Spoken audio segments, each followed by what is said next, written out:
Rachel was sweet. She's my middle daughter. Loved animals. Scott Myers tells us his daughter had the heart of a lion, always looking out for people who needed a friend. That never changed, but when she was 16, something in Rachel shifted. Scott would only later learn Rachel had been raped by an adult. She started taking pills, mostly oxycodone. It was fairly cheap back then, and lots of kids were using it. But Rachel's addiction progressed past pills. Anything of value, she got a hold of and was able to kind of fool me for quite a while. Scott eventually caught on, and he got Rachel to agree to go to a youth addiction treatment program in Yakima. And they explained to me when I got her there, in the state of Washington, once you turn 13, you have the right to refuse medical treatment for substance abuse. 13 years old. 13 years old. What did you think when you learned that? Well, that blew my mind. Not long after Scott dropped off Rachel at treatment, she chose to walk away. The struggle between Rachel and her dad intensified. He pried while she insisted on privacy. But I noticed she'd been wearing long sleeve shirts all summer.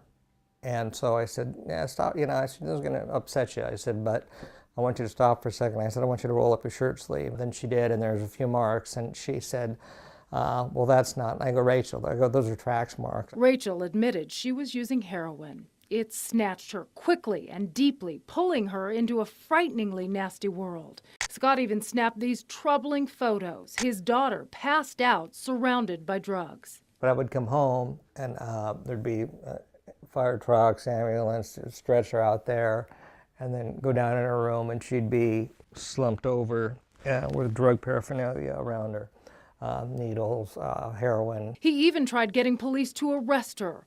At this point, jail would be preferable to a place where she could continue to use. What do I have to do to get her arrested? She has heroin hair. Will you arrest her? No. He pleaded with Rachel to go to rehab. At one point, she stayed clean for 6 weeks until she fell back in with an old boyfriend.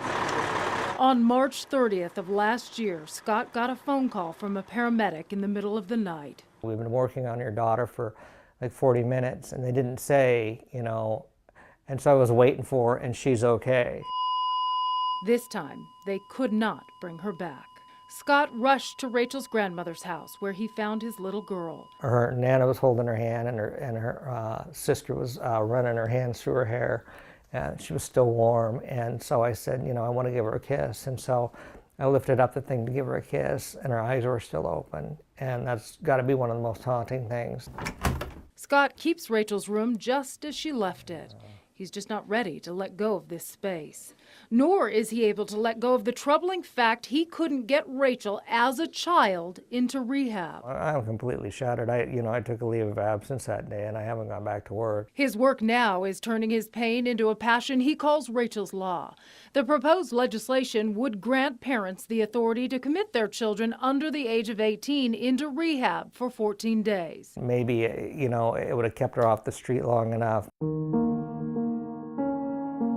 Butterfly on her cheek. Today, Scott's life is set to a symphony of maybes. Maybe it would have got her away from some of her friends. Maybe I could have got her to see the light. He believes heroin addiction must be treated like a disease, not a decision. That's the way to help people like Rachel break free. I never did find a way